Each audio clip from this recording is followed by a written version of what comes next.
I'm your host, Sarah Hoffman. And on today's call, we have Donato Callahan of Bright Investor and AM Multifamily Investments. So, Donato, thank you so much for being on the show. Thank you for having me. I appreciate it. Now, this is the second time we've had you on the show. Last time we did go into depth about your story, how you were able to acquire your first few multifamily properties. So if people want to go back and listen to your story, that was episode 11. I think it released back in December, one of our first few episodes. So people can go back and listen more about your story there. But obviously, a lot has happened since then, right? You've launched a brand new company, which I think is a game changer for commercial real estate. And we're going to get into that. Before we do that, I really want to talk more about the market research process because you actually know more about market research than anyone else that I've ever interviewed or spoken to or anywhere else. So one thing that I did learn from you recently was something which you call a market recap. So can you please explain to our audience what is a market recap and how can we use that to improve our process for market research? Yeah, so the market recap is the easy way to keep in mind what do you need to know before making an investment decision. And it's all about things that happen in the real estate market that you're going to be buying in. And it stands for rent, employment, crime, appreciation, and population. Because if nothing else, you need to know those metrics before buying somewhere, if only for your own interest so you don't end up buying somewhere that's going to lose you money over the long term. Absolutely. So now we have the market recap. Is there anything else other than that that people should be looking for and evaluating when they're considering a market and a property? Yeah, so that market recap is designed to be able to get you get in, get out at the very minimum, have the information. And I'll go into each of those and why they're important here after this. But in addition to that, there are a lot of other metrics that come into play when it comes to why should you be buying in this particular metropolitan area, but also that submarket. Things like local schools and how they're performing, local businesses, if you're near like a Starbucks or a Taco Bell or Whole Foods, if you're going to be near areas that have higher low rental vacancy rates, what's the unemployment rate look like, things that come into play like taxes, things that come into play like school districts. Are you buying a property in a certain school district that is attractive to particular renters? All these things come into play. You want to be buy the good stuff or things that can help promote property value, but also make sure you're ideally avoiding negative things. So am I buying somewhere that's going to be a turn off to potential buyers or renters for my property? Am I buying right next to a heavy manufacturing facility and it's going to be super loud at night? Am I buying somewhere that's in the wrong path of progress? Meaning if I need to track like build permits and I need to know, is the city growing in a certain direction? If I buy on the opposite side of the city, I know that future development, future investment from not only other property developers or rehabbers or syndicators is not going to be near me, but other companies and other businesses like restaurants and entertainment are going to be buying and developing where the city's going, which means I'm buying in an area that might not necessarily be losing investment. It might be losing people and it might overall decline over my hold period because I'm not buying where the activity's happening. So things like that and making sure you're buying where the heat's coming and on the right side of the path of progress can all help with making sure you're buying somewhere that's going to be beneficial to you and your investors in your real estate investing career. Perfect. Now, I know for myself, I think we spoke about this on our first podcast that we did together. I am not in love with market research. It's something that I think a lot of us, we feel like it's a have to do. We don't really like to do it. It's not like we wake up in the morning and saying, oh my gosh, I can't wait to research the market for this property, where I feel like you're the exception. I think you would probably wake up and you're like, I love market research, but I'd venture to say that maybe most people, they're not the ones that wake up and want to do market research. Right? Can you tell me more about how you've been able to solve this problem for investors who are wanting to make sure they're investing in the right market, but maybe just don't have the confidence or maybe not the time to be able to really spend hours and hours researching one particular market? Yeah, of course. And market research with the way that's always been done, it isn't easy. And it's simply been out of grasp for a lot of people in a lot of ways. It is data from government agencies, private vendors, data aggregators, and sometimes the data is just not there for where you want to buy. So the process of having to hunt down all this information, somehow make sure you can understand it is in a usable format, putting it all together, and then not just having it and reading it, but then being able to actually translate that into action you can take, as in, I'm going to now do this because I've consumed this information, just took way too much time. And that's part of what I love. I love being able to get up in the morning and say, "Oh, I wonder what's happened in the Austin submarket today. Let me see what's going on. What zip code's looking really good right now? Okay, I see what's going on. There's a Top Golf being built over there. Oh, let's talk about this." I love scrubbing the really small niche sites, and it was interesting. And I like putting the data together. But I would routinely spend 5 hours on a Sunday morning at a local cafe on my computers doing that, and that's for one property. Yeah. Very inefficient. It's crucial. And if you have tens of thousands of dollars to spend on massive market surveys from a huge firm, then and you want to read a 30 to 50 page report, then that's great. But I don't want to spend that. I don't want to do that. And that's not the way I consume information. Like, I don't want to read a bunch of stuff. Show me what I need to know so I can go do the thing. Yes. So to solve that problem, myself, my co-founder, and our awesome team built Bright Investor. And it's all about helping people make bright investments so they can invest with confidence by making real estate market research easy. So tell us exactly how that works. How does it make it easy? Yeah, so Bright Investor basically takes all the things I was talking about, like government agencies, private data vendors, and all the information that helps inform you on whether this area or this market's going to be good for you to invest in. It gets it for you. So first off, you're not having to collect it anymore. Second, we update it for you, which means that you don't have to store it yourself in a spreadsheet and put it on your calendar to once a month go in and rehash the data. We automatically get that data pushed and updated for you on our platform. Then we also have the entire nation at your fingertips. So you don't have to spend all these hours just focusing on one small city. And then if you want to expand it to another city, you completely start from scratch and start redoing your process there. We collect data over the entire United States, so you can bounce between markets as quickly as you want to. Then, instead of giving you a bunch of data and figures and statistics that's a bunch of long report, we show it to you on color-coded maps with heat maps, different color zip codes, and we visualize the information. So now, if one area is appreciating higher than another, we show you pretty simply, this zip code is darker green, this zip code is darker red. Darker green is good, higher appreciation, more property values, more money. Let's go. And we take data like that and we put it to you in a way that's easy to understand.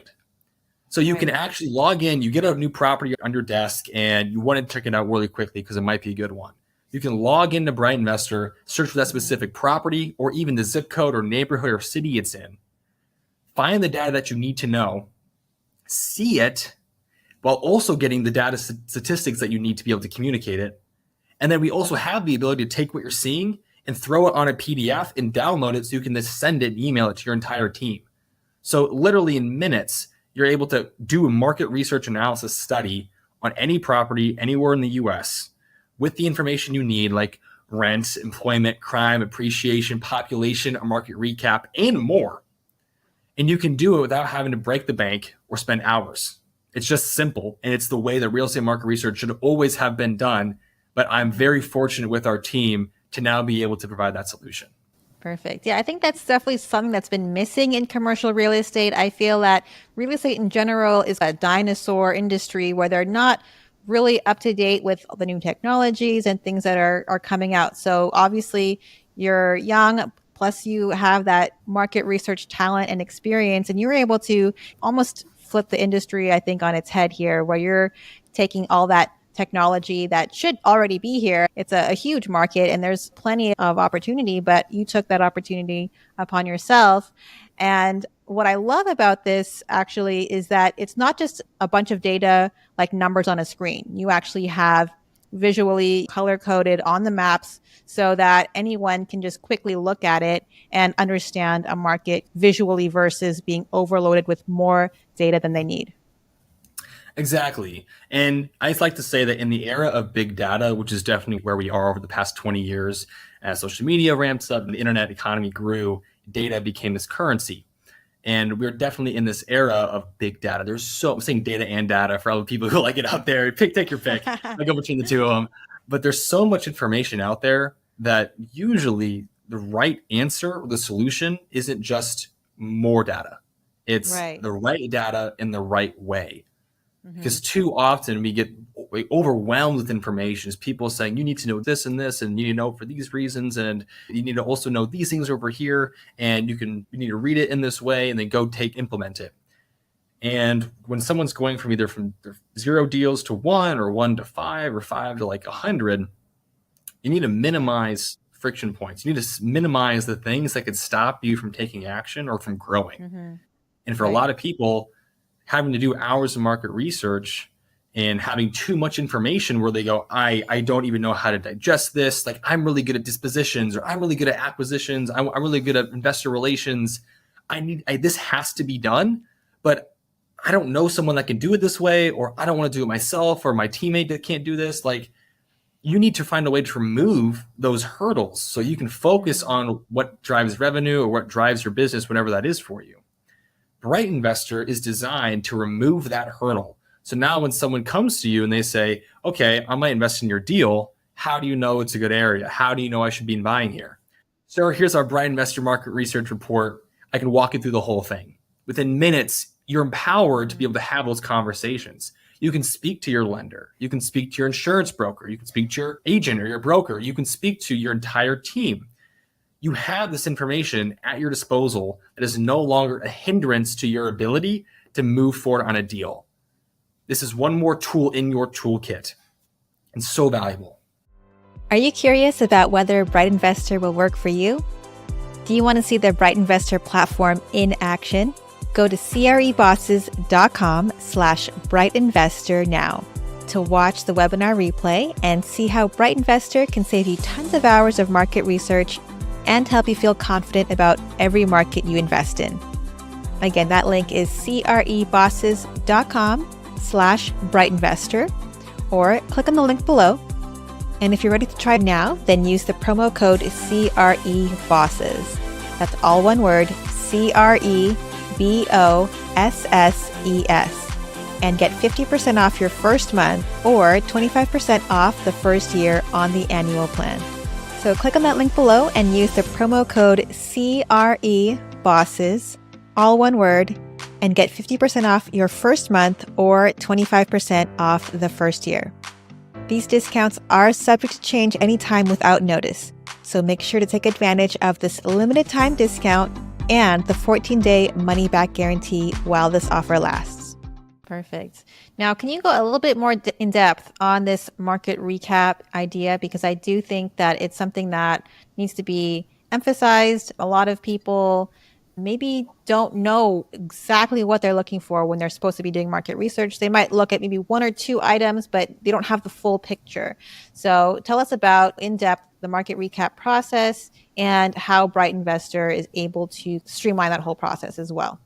For sure. So market recap, again, we're going to start off with R, which is rent. Rent matters, especially for syndicators and commercial real estate.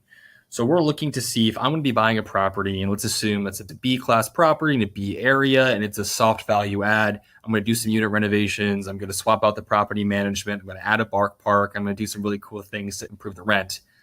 Your entire business model relies upon you being able to either, 1, recoup your loss to lease, which means you're no longer losing money to people who are renting similar units for less money, and 2, being able to raise your market rents up to what the current market is suggesting, where your market rent premiums.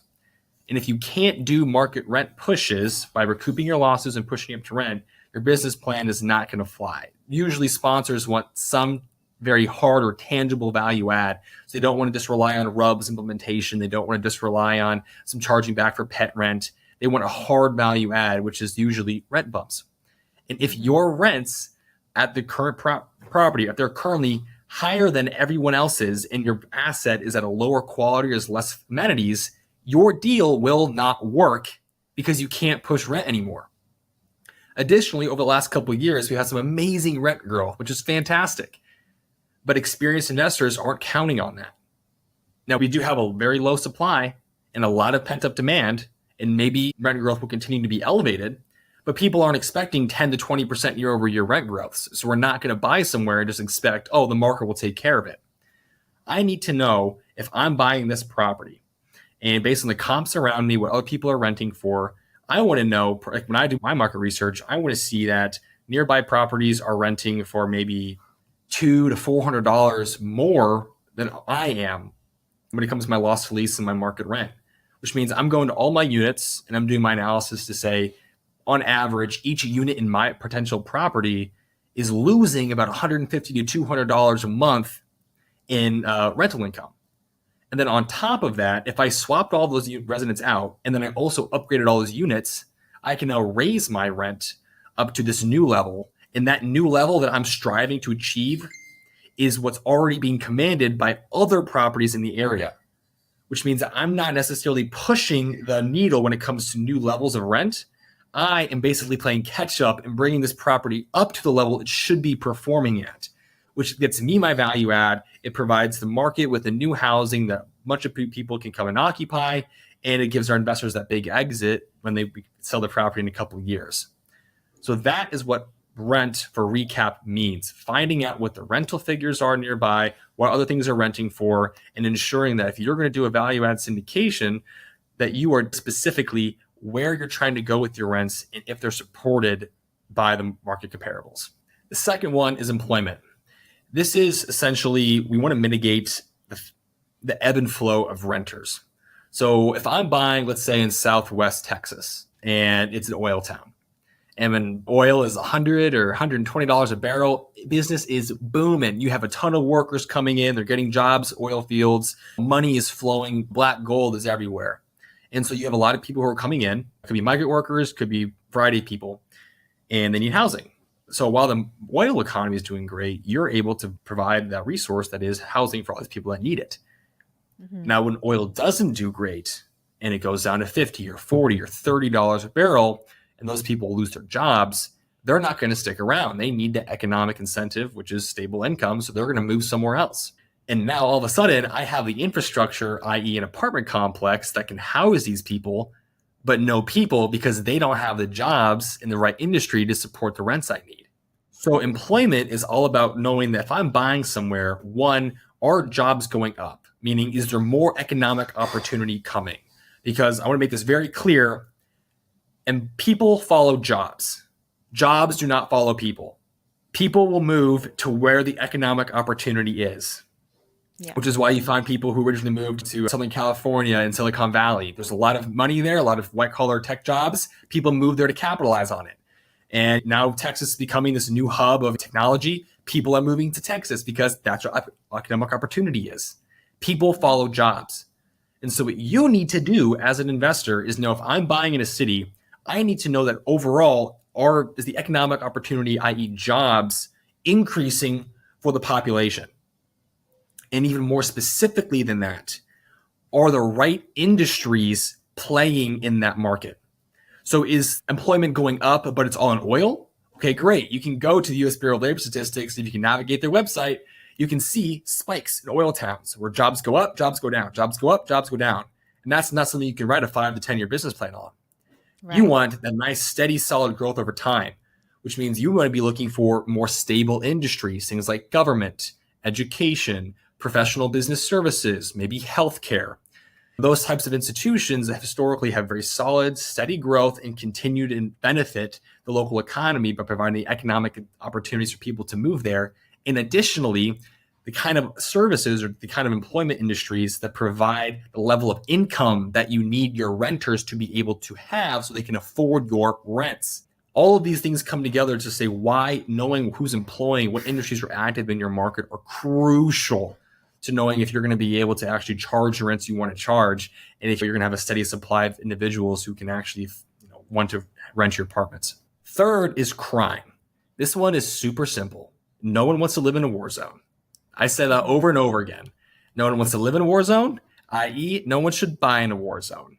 Unless you're buying the entire neighborhood and you are actively going to try to change the face of an entire submarket and you've got the hundreds of millions of dollars to do it, good for you. Call me. I want to help out. But if you're not doing that and you're buying one property, you do not want to be buying a property right in the middle of crime alley where, one, your renters aren't going to feel safe, which means that your occupancy is going to go down, which means your NOI is going to go down, which means your property value is going to go down. You don't want to be buying somewhere where there's potential property or violent crime occurring, which could damage your property or Are residents' cars being broken into? Are lights being shattered? Are fences being destroyed? Is there vandalism on the properties? My landscaping getting torn up? All these things are additional costs that you, or more importantly, your investors have to bear via their CapEx budget.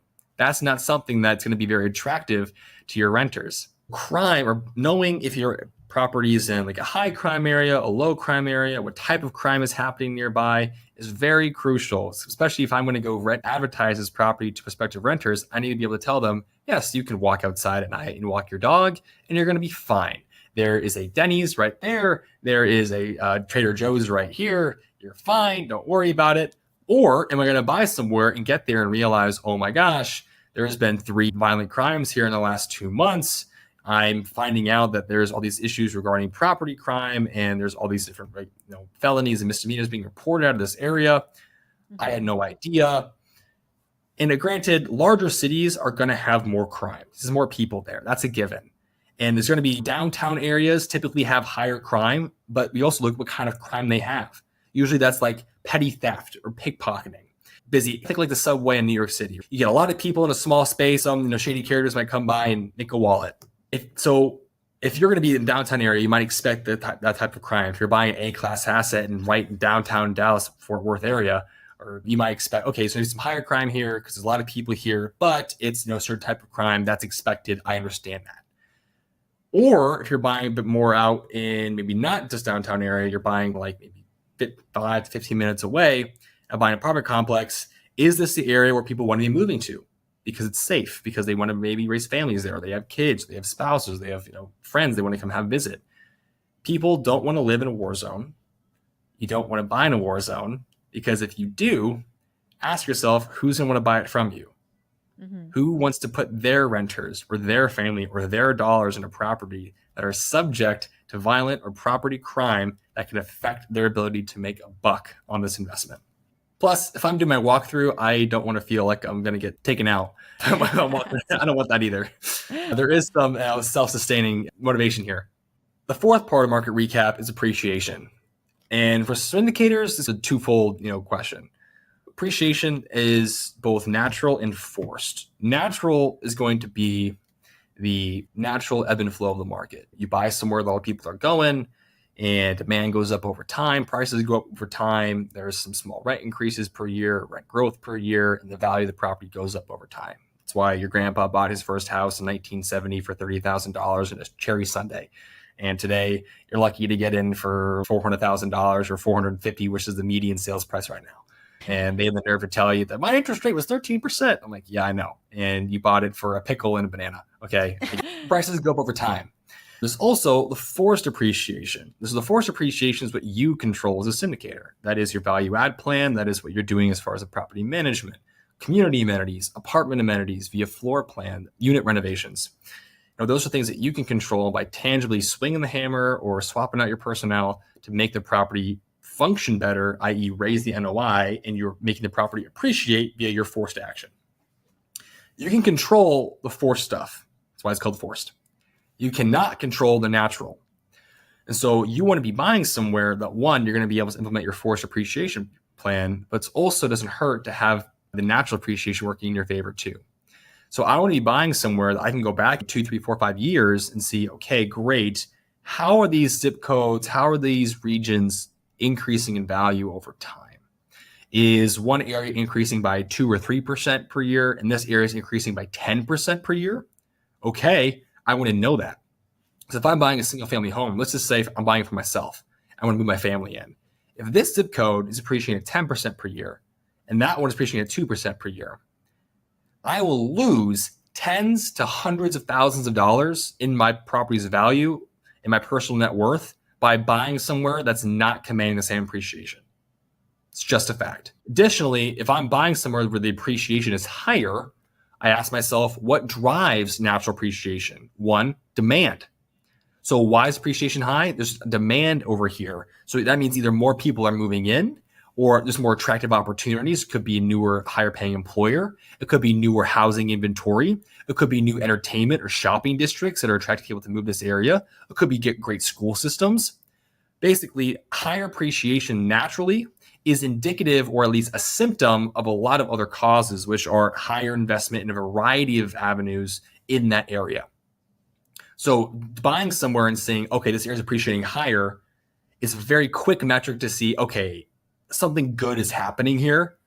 I want to ride that wave, and I want to be able to do my forced appreciation plan with frosting and cherry on top of my natural appreciation. Last thing is population. This one's pretty self-explanatory in the sense that when we're doing syndication, our lifeblood is our residents. You have to have people to make apartment syndication work. Someone has to have a demand for your housing. And so I want to be sure I'm buying somewhere that has an increasing amount of people who need to rent, i.e., a larger population. So I'm going to be looking at the last 10, 20, even 30 years, as well as the 5 to 10-year projections out of where is this market going? Is it consistently pretty stable? Like, which historically a lot of Midwestern markets have historically been like, okay, people are moving in, people are moving out. It's pretty stable, not growing too much. Is it rapidly declining? Like, oh, wow, I'm seeing 5 to 10% decrease in population year over year here. What's going on? Okay, if I buy here, I know I'm going to have a smaller and smaller renter pool to pull from every single month or a year. That means I'm going to have to be more competitive with the market comparables by either lowering my rents, which is going to hurt my bottom line NOI, which means it's going to hurt my property's value and not be a sound investment. It means I'm going to have to work a lot harder to fill my buildings if people keep leaving. Or on the good side, is the population going up really high, really fast, like by a lot? Things like the DFW area, which you've seen a lot. Boise, Idaho is another example of that. Places where a lot of people are moving in for a variety of reasons, but by and large, new people are here. New people keep coming to this area. People, Maslow's hierarchy of needs, they need a couple things, food, water, and they need shelter. Syndicators specialize in one of those things, is shelter. People need a roof over their heads, and you can't build single family houses quick enough to supply everyone that wants to live somewhere. And more importantly, not everyone wants to move to a new city and buy a new house. And people want to rent. A lot of people want to rent. I know they want to be able to get their foot in the door. They want to spend time in the markets and know where they want to buy. Maybe they're not in a position where they want to be buying if they don't have the money. Maybe they want to wait till they're married. Maybe they want to wait till they have kids. Maybe they just hate the idea of buying because they want to go spend it all on a trip to Cabo and drink Mai Tais. I don't know. It's up to them. By and large, though, if population is going up a lot, you have more people that have a demand for your product as a syndicator. High demand is the gateway to being able to charge what you need or charge even more than you projected for your product, which is rental units. High population growth, high demand, high profits. That, in a nutshell, is your market, RECAP, market recap, and why you should care about each one of those metrics, in addition to the ones I mentioned at the beginning of our meeting here. Those things matter. That's why I look at them, and that's why you should too. Perfect. Well, thank you so much for sharing that. I'm very excited for Bright Investor. I think it's going to be just game changing for anyone that's in the commercial real estate space and wants to be able to be a smart investor or bright investor, as you say. So tell me about who is the target audience? Like, who should be really considering this software? Is it a commercial investor? Is it a multifamily? Or is it work for all asset classes? Yeah, so ideally, investor is going to be someone in that early to mid-career investing. So someone who's not at the point where they want to be spending tens of thousands of dollars per year on market surveys. Typically going to be smaller to mid-sized investment companies. And ideally, these are individuals who recognize the value of market research. So if you are just getting started in real estate and you just bought your very first book on it and you're just introducing this to you, it's probably not the product for you because frankly, you may not know how valuable market research is yet. And so ideally what we're finding is people who have hit that wall, they got into real estate, they finally learned enough to say, I want to take action. And then they ran face first into the brick wall saying, okay, I want to buy, but where? Yeah. Once you've asked yourself that question, you're ready for Bright Investor. That's when you're ready to find out, okay, here's how I compare markets. Here's how I compare locations. If I want to buy seriously, and I know now that I've done the background research, I've told myself I'm ready to do real estate. I want to do it in this way for this asset class. Now I know what I don't know. That is how to research a market. Bright Investor is for you. Once you've asked yourself the question, how do I know where to buy? How do I research the best areas to be buying in? Come talk to Bright Investor. We're going to help you find out anywhere you need to look at and get the answers you need. Perfect. So we only got a couple minutes left, but I just want to touch a little bit about since you've launched, obviously, I think that was maybe about a month ago or so. Can you give us maybe an example of people that have used this software and are already able to close deals and see results with it? Yeah. So in this about 5-ish weeks that we've launched, we've had people generate 17,000 maps with Bright Investor. A lot of activity had going on over here. We're absolutely blown away. In addition to that, we've had some investors in the commercial multifamily space, actually some larger firms actually who came by, and their market research representative found us and told us, hey, I signed up the first day you guys launched. I was spending $10,000 per market to a company to get this long report on whether or not I should be buying there. In the Right. first 3 weeks that they've been using Bright Investor, they told us that they've used our platform to research 4 different markets and save their company at least $30,000 to $40,000 just by being able to use Bright Investor, get the information faster, a more cost-effective way. And so with this in a few weeks, we're saving people so much money and so much time when it comes to finding out what markets will work for them and what areas work for them. It's pretty awesome. Perfect. Now, obviously, since this is a podcast, we can't share our screen or do a live demo and show everyone what the inside of Bright Investor looks like and how it works. But you are offering like a free training online where people can go just see a video and see how it actually all works and be able to make a decision on whether or not it makes sense for them to invest in Bright Investor and purchase the software. Is that correct? Yeah, so we have a couple of different tiers. They're both annual and monthly. And we also offer a permanently free membership. So people can go on, you get limited access to the platform. You can get in, play around with some of the data, and start to see just how useful this platform can really be. We're built that whole free membership so people can see this is the future of real estate market research. And we want you to be able to see how valuable this is before having to commit if you don't want to, and let people know that we are here. We are investors ourselves. We know the problems that investors have faced because we've run into those problems in our own careers. This is built by investors for investors. And we're here to serve everyone on their own journeys in real estate. Perfect. And thankfully, you are very generous in that you're offering a discount to anyone listening to this show right now if they want to take advantage of this software and see how it works. Obviously, you have a 14-day guarantee where people can try out the software. And if they don't like it, you do offer a full refund, which I think is also very generous of you as well. And so thank you so much for being on the show today, Donato. It's been a pleasure to have you on the show again. And I can't wait to have you on the show again sometime in the future. I can't wait. Thank you so much for having me again today. It's been awesome. Perfect. And thanks everybody else for tuning in. If you guys enjoyed today's show, please write us a 5-star review on Apple Podcasts or Spotify. Every review helps us to reach more and more people looking to get involved in commercial real estate. Are you curious about whether Bright Investor will work for you?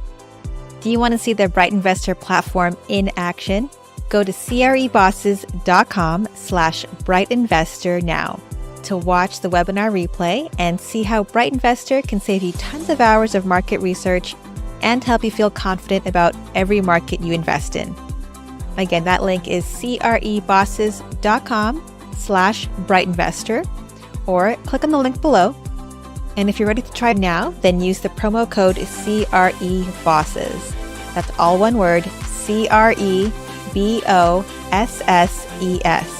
And get 50% off your first month or 25% off the first year on the annual plan. So click on that link below and use the promo code CREBOSSES, all one word, and get 50% off your first month or 25% off the first year. These discounts are subject to change anytime without notice. So make sure to take advantage of this limited time discount and the 14-day money back guarantee while